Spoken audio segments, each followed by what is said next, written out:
psicólogo João Januário Martins.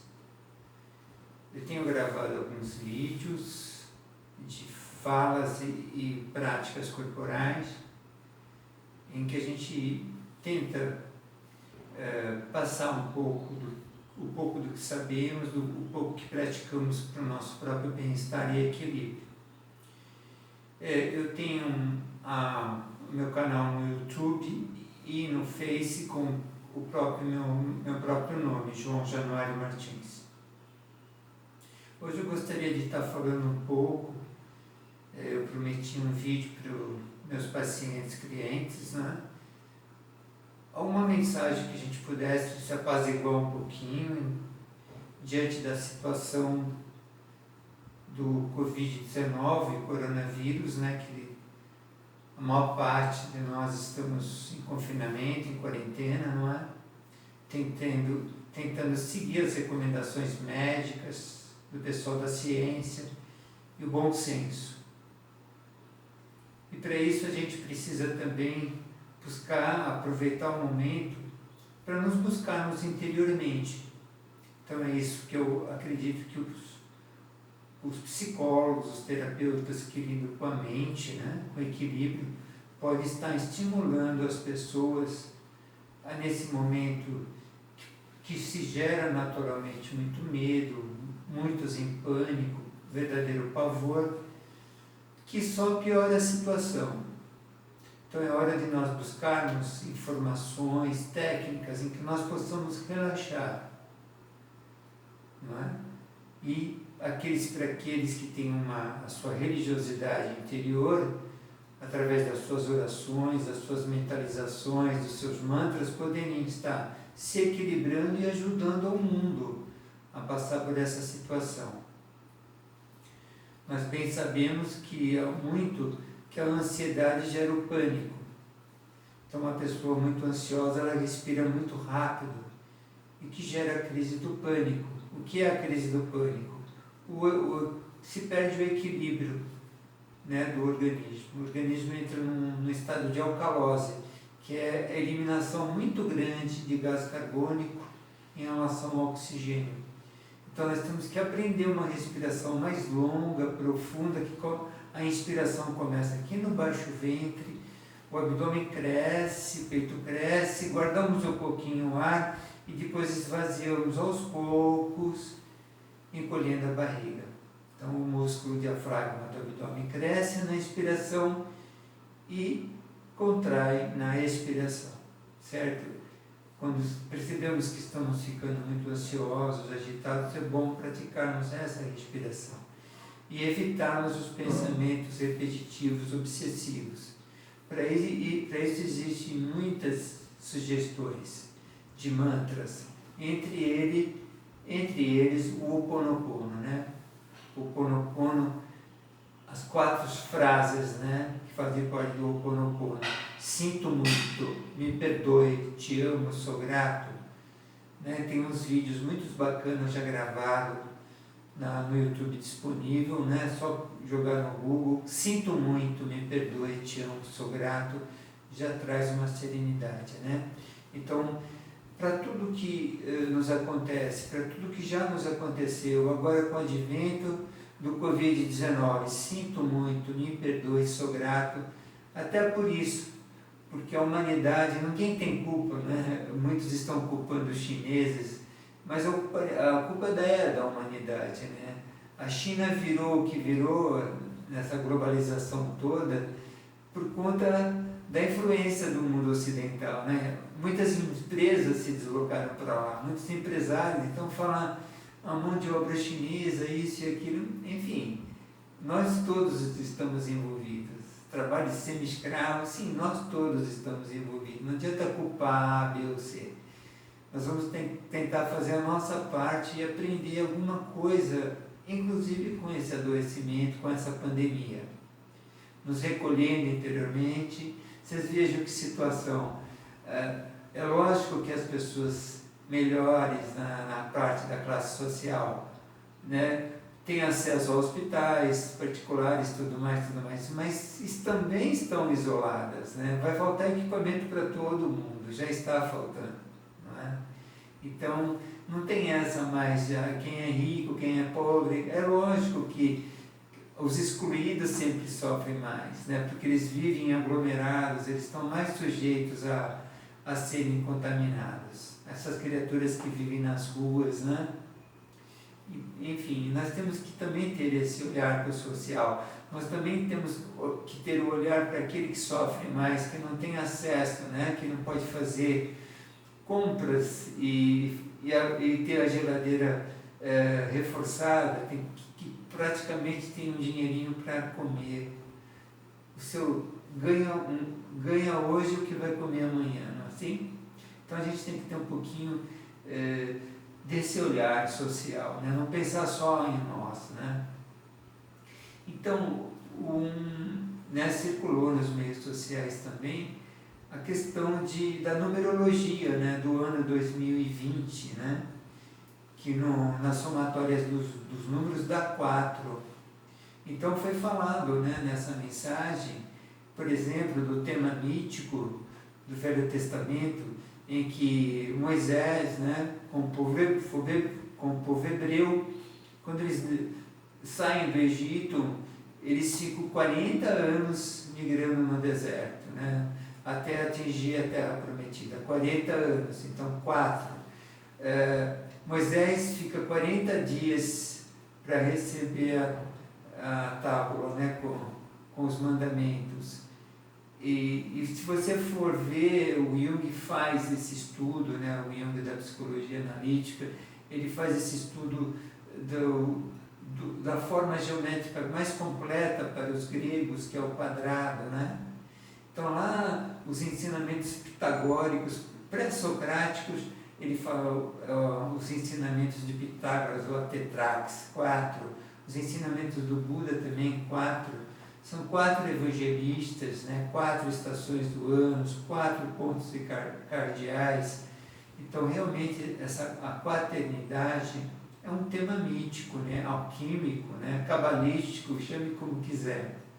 E nós estamos na somatória de 4, novamente, que significa a quaternidade, ou o quadrado, o símbolo perfeito para os gregos, excetuando o círculo, que é o círculo, sim, é o elemento perfeito, o quadrado é o mais completo. O círculo lembra mandala, não é? Que tem o significado da totalidade. Então, é um momento crucial, né, em que, no momento de crise, dizem os orientais, nós temos a oportunidade de crescer, de amadurecer, de buscar novas possibilidades. Então, muitas pessoas estão trabalhando em casa. Embora a gente ouça depoimentos de violência, aumentou o número de violência doméstica, mas ao mesmo tempo, muitos pais se aproximaram dos filhos. Tem mães que estão aproveitando que estão em casa, estão cozinhando com seus filhos, fazendo bonecos, enfim, brincadeiras. Pais se aproximando dos seus filhos, da sua família, né? Porque nessa vida apressada que nós levamos, ninguém tem tempo para nada, sempre correndo, e de repente tudo tem que parar. Tudo tem que parar, olha, não pode sair do teu próprio bem, para o bem dos outros. Você tem que ficar em casa, respeitar essa quarentena, não é? E aí a gente, de repente, está nas 4 paredes e vamos ter que ser criativos, né? Buscar alternativas, buscar um livro, buscar uma leitura, um aprendizado, uma conversa sadia, né? Não ficar só preso nos meios sociais e desligar um pouquinho das notícias, do noticiário, porque realmente o noticiário é pesado, né? Infelizmente, é o que a gente está vendo, né?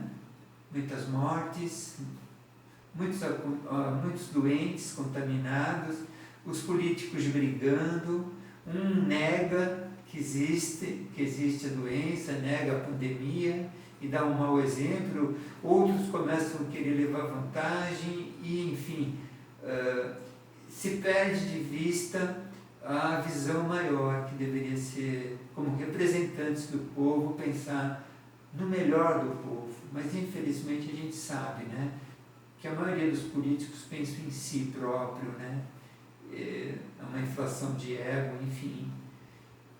é um complexo de poder que eles não conseguem enxergar o outro, na necessidade do outro, do povo, enfim, da sua saúde, em termos de números, né? Então, essa mensagem, uma mensagem que eu tento trazer para vocês de serenidade, de tranquilidade. Tem muitos psicólogos que estão atendendo online, como eu. Eu também estou disponível pelo online, essas 2 semanas sem atendimento presencial.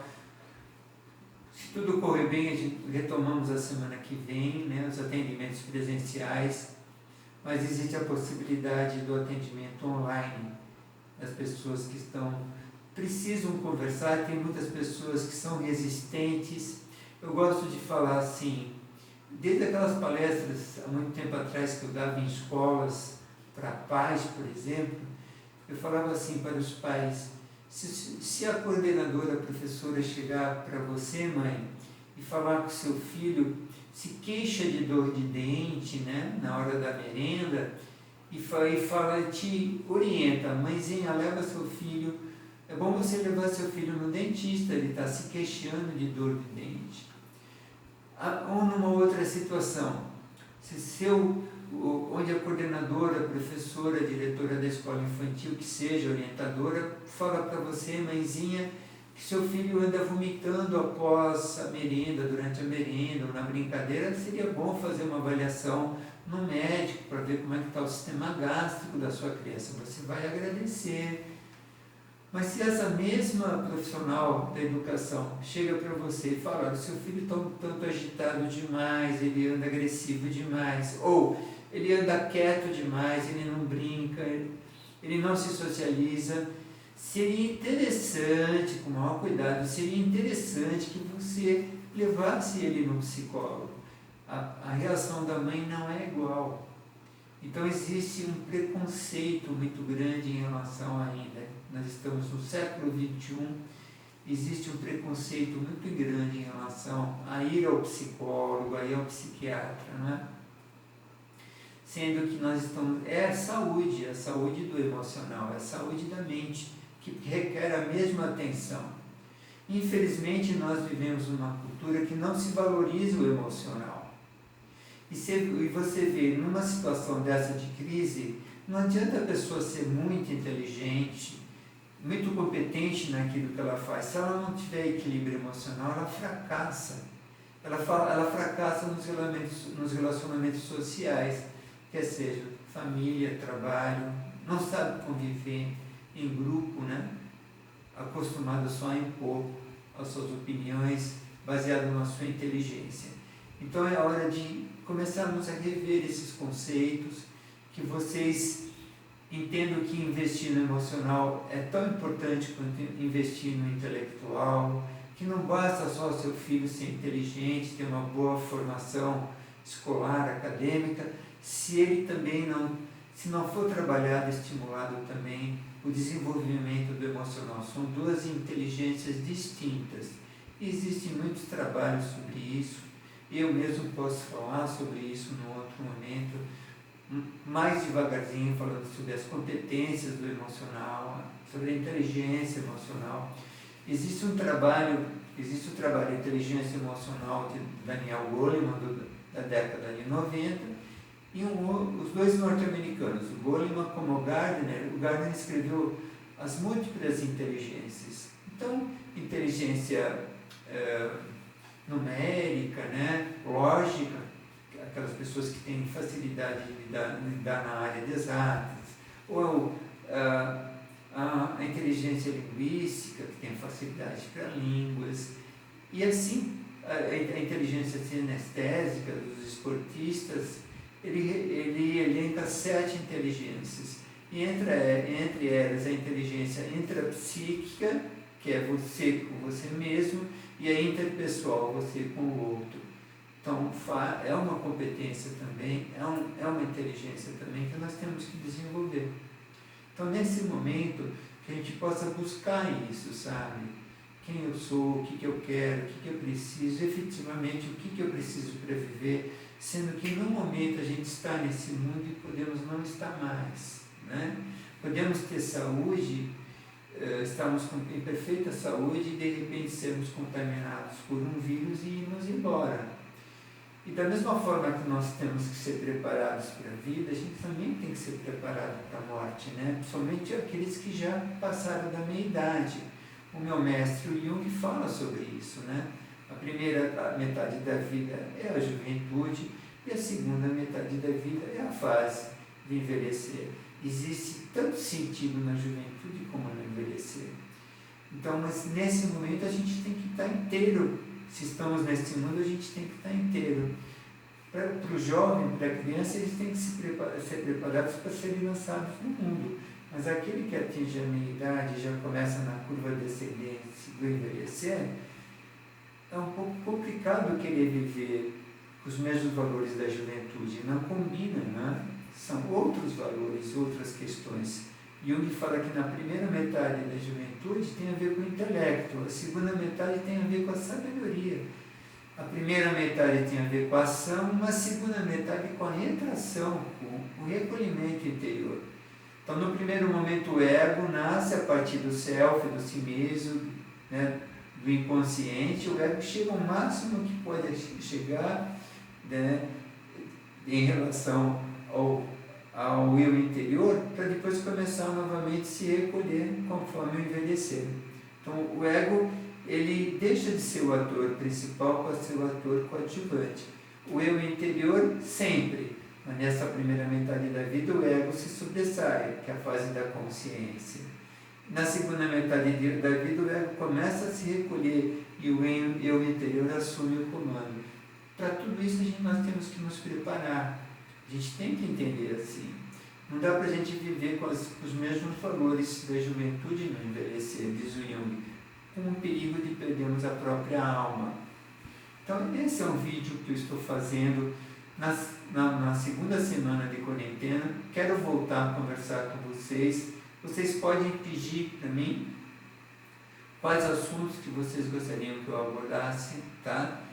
Que a gente pode preparar e estar trazendo para vocês. Vídeos um pouco curtos para não cansar, mas nesse momento eu peço serenidade, que a gente possa permanecer, buscar, né? Inclusive a nossa fé, cada um na sua fé, não importa qual seja, né? E até nessa questão que nós não podemos nem frequentar, quem tem o costume de frequentar a sua casa religiosa, não é possível, sim, por conta do perigo da transmissão do vírus, mas nós temos aqui o templo interior, né? A religiosidade interior. O próprio Cristo fala, vós sois deuses, né, em relação a nós. Buscai primeiro o reino dos céus e todo o resto lhe será dado por acréscimo. O reino dos céus está dentro de vós. Então nós somos um templo e a gente tem que buscar esse divino dentro de nós, não é? E aí é com essa mensagem que eu me despeço hoje, desejando um pouco mais de serenidade, de paciência, que tudo isso vai passar.